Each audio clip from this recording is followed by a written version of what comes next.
Introduction à la lecture de La Chartreuse de Parme, roman de Henri Beyle, dit Stendhal. Si vous souhaitez échapper à la bien-pensance mondialiste ou gauchiste, souvent incarnée par les politologues contemporains, plongez-vous dans les œuvres intemporelles de Platon et Aristote, ou optez pour une approche plus moderne avec La Chartreuse de Parme. Je précise que la Chartreuse n'est ni une femme ni une liqueur, mais un monastère situé à Parme, servant de décor aux derniers jours de Fabrice del Dongo, notre héros.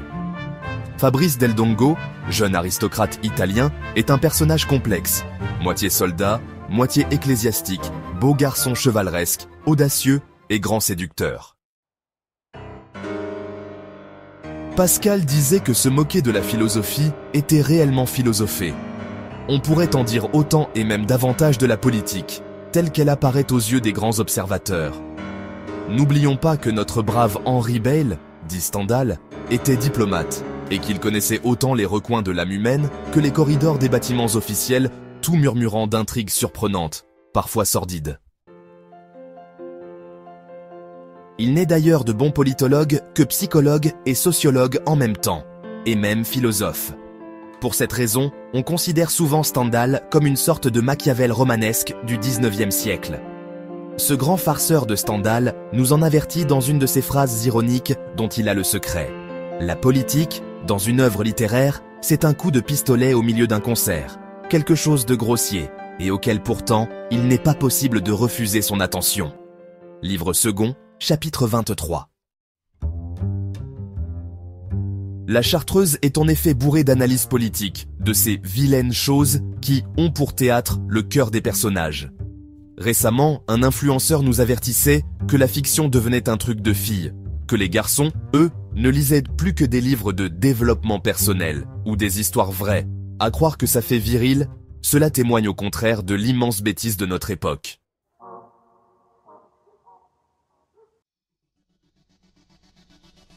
Je peine moi-même à convaincre mes lycéens qu'une fiction de génie, même si elle se déroule en d'autres lieux et dans d'autres temps, comme la Chartreuse, nous en apprend beaucoup plus sur la condition humaine et ses noirceurs que toutes les non-fictions frelatées d'aujourd'hui. Celles-ci ne sont, pour la plupart, que de la bouillie bien pensante déguisée en études objectives. Quel vilain mot que cet objectif! On devrait dire propagande et formatage. Ce serait justement plus objectif.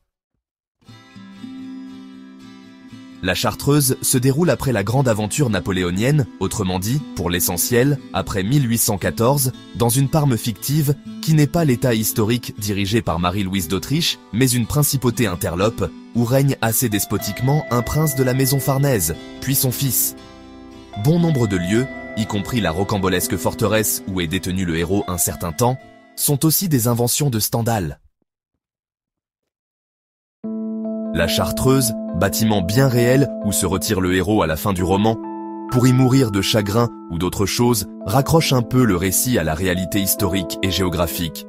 Mais peu importe, tout est vrai dans cette fiction, puisque Stendhal produit des archétypes, des personnages fondamentaux et permanents, dont on peut trouver des versions amoindries à toutes les époques et dans toutes les nations.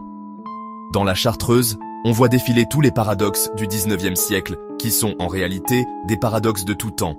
Les grands de ce monde n'hésitent pas à favoriser leurs ennemis, à trahir leurs alliés. Le pouvoir n'a d'autre fin que son maintien coûte que coûte, sans aucune considération morale. La raison d'État prévaut constamment, même si elle est parfois mal comprise et mal interprétée.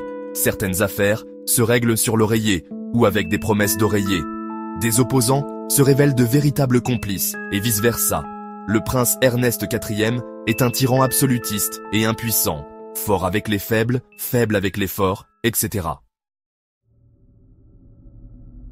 Au milieu de ce désordre surnagent quelques grands hommes d'État, comme le premier ministre des Farnèse, le comte Mosca, ni sot ni méchant homme, mais qui a aussi ses grandes faiblesses, et pas forcément les coudées franches. Si vous cherchez bien, vous verrez que bon nombre de nos actualités sont identiques à ces péripéties, même si nos décors sont nettement moins grandioses ou romantiques. En tout cas, le rapprochement Stendhal-Machiavel est une évidence. Machiavel et Stendhal, et tant d'autres, sont à lire en priorité, sans donner de notre temps aux cuistreries de notre politologie bêlante.